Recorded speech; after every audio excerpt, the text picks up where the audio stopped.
Hi dear students, welcome to the second session on autoimmune diseases. In this session we are going to see the major classification of autoimmune diseases. They are classified into three groups. The first one is hemolytic autoimmune diseases, second one is localized autoimmune diseases, and third one is systemic autoimmune diseases. The first category, that is hemolytic autoimmune diseases. These are the clinical disorder due to destruction of blood components. Autoantibodies are formed against one's own RBCs, platelets or leukocytes. Examples of such diseases include hemolytic anemia, leukopenia, thrombocytopenia. The second category is the localized autoimmune diseases or organ-specific autoimmune diseases. A particular organ is affected due to autoantibodies, and the examples of these autoimmune diseases include thyroiditis, which attacks the thyroid, multiple sclerosis, which attacks myelin coating of nerve axons, myasthenia gravis, attack nerve muscle junction, juvenile diabetes or type 1 diabetes mellitus, which attacks insulin producing cells. The third group is the systemic autoimmune disease or non-organ specific autoimmune diseases. The immune complexes accumulate in many tissues and cause inflammation and damage. It affects many organs or the whole body. For example, systemic lupus erythematosus. Here anti-nuclear antibodies are formed and it harms kidney, heart, brain, lungs, skin, etc.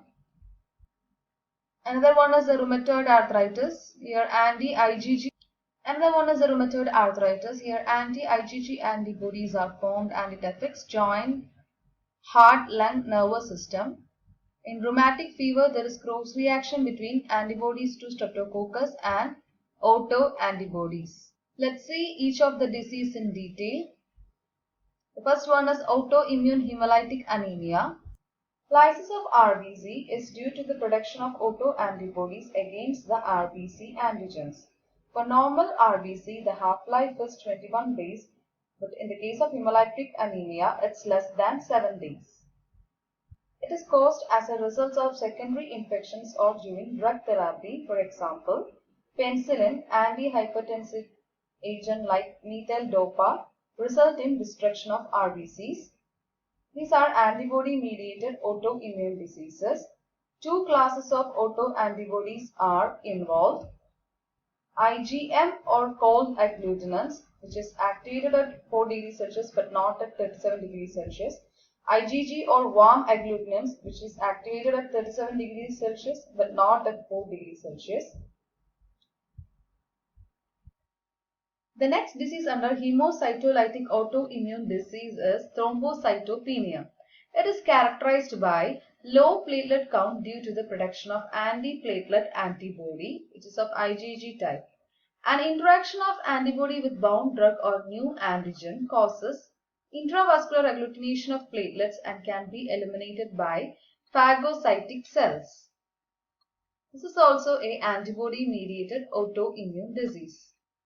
Another one is the Hashimoto's thyroiditis. It comes under localized or organ-specific autoimmune disease. Hashimoto's thyroiditis is otherwise known as limb adenoid goiter. Atrophy of thyroid gland, which results in hypothyroidism and destruction of thyroid function, take place in this. It is characterized by goiter, enlarged thyroid gland, deficiency of thyroxine, and it is characterized by type 4 hypersensitive reaction. It is caused by autoantibody of IgG and IgM type against the constituents of thyroid gland, that includes thyroid epithelial cells, colloid and nuclear components. It is a T-cell associated autoimmune disease. We can see the enlarged, inflamed, hyperfunctioning thyroid.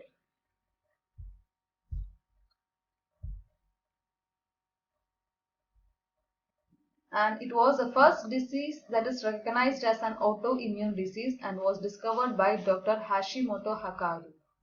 The next disease coming under localized organ-specific autoimmune disease is the thyrotoxicosis or the Graves' disease. The antibody is IgG type and is directed against the receptor for thyroid stimulating hormone, that is TSH. This antibody is called as long-acting thyroid stimulator, that is LATS, or thyroid stimulating antibody. The primary causes of this disease include the stimulation of thyroid gland to secrete more thyroxine, that is hyperthyroidism, resulting in exophthalmos, bulging eyes and goiter. In Graves' disease, the antibodies do not destroy the thyroid but act as if they are thyroid stimulating hormone, that is, they bind and activate the TSH receptor. Next one is the Addison's disease. It is due to adrenocortical damage and hence insufficient secretion of adrenal hormones result.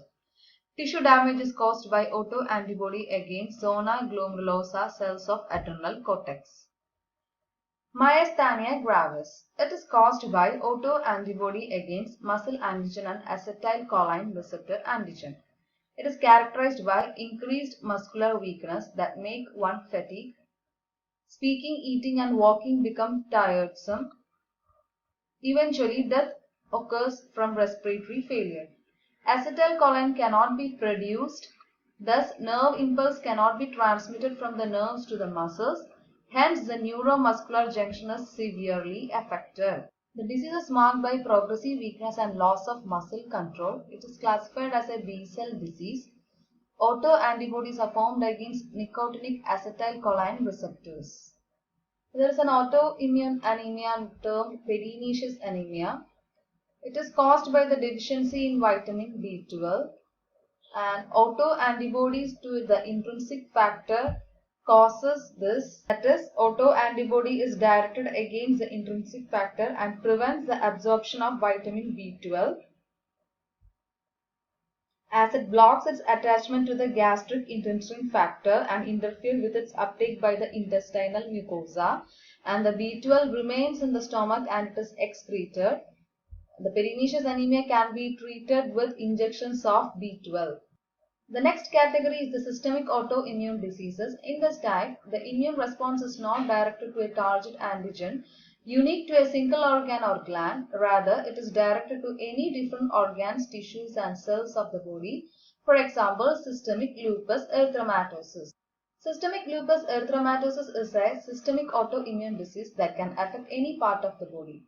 Affected individuals produce autoantibodies to a vast array of tissue antigens such as DNA, histones, RBCs, platelets, leukocytes, often through the excessive complement activation. The treatment of systemic lupus erythematosus involves preventing flares and reducing their severity and duration when they occur, and treatment can include corticosteroids and anti-malarial drugs. It is a skin disease due to the production of anti-nuclear factor, that is ANF, or anti-nuclear autoantibody. Anti-nuclear factor react with the breakdown products of nuclei in the normal wear and tear of cells and form immune complexes which cause the tissue damage. In these patients, lupus erythematosus, which is a mature neutrophil, appears in blood and bone marrow. And the function of this is to phagocytosis. Characteristics of systemic lupus erythematosus. There is appearance of blood-red spots over the bridge of nose and cheeks. The lesion take the shape of a butterfly. Connective tissue of the skin, kidney, heart, spleen and blood vessels are severely damaged, resulting in joint pain, fever and anemia. Glomerulonephritis due to the deposition of immune complex occurs in the glomerulus region. It is a systemic disease affecting the whole body. You can see the image of a baby suffering from SLE, and this image shows the butterfly kind rashes. Clinical manifestation of systemic lupus erythematosus include musculoskeletal, that include joint and muscle pain, dermatological, there is mole rash, renal system affected by glomerulonephritis, and also Female to male ratio is found to be 9:1. That means females are more affected by this disease. Genetics, race, hormones, environment, all these factors are triggering factor for this disease. Next one is the rheumatoid arthritis. It also comes under the systemic or non-organ specific autoimmune disease. It is a chronic systemic disease of the joints and is caused by the autoantibody of IgM type and called as rheumatoid factors. The synovial fluid of these patients contain increased number of T cells and macrophages. It's marked by inflammatory changes in the synovial membrane and by atrophy of bones. In later stage, deformity and ankylosis develops. The joints are swollen and edematous. Another example of the systemic autoimmune disease is the Sjogren syndrome. It is a triad of conjunctivitis sicca, dryness of the mouth, with or without salivary gland enlargement, and rheumatoid arthritis. This syndrome may occur in association with other collagen diseases. Gender differences in autoimmunity. Women are more susceptible to autoimmune diseases than men. This is because it has been deduced that women produce higher titer of antibodies than men and so, in general, more vigorous immune responses.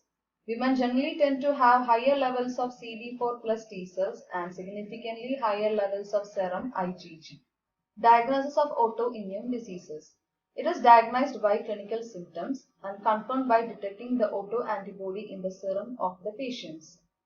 Autoantibodies are demonstrated by immunofluorescent antibody test, hemagglutination, complement fixation, immunodiffusion, radioimmunoassay.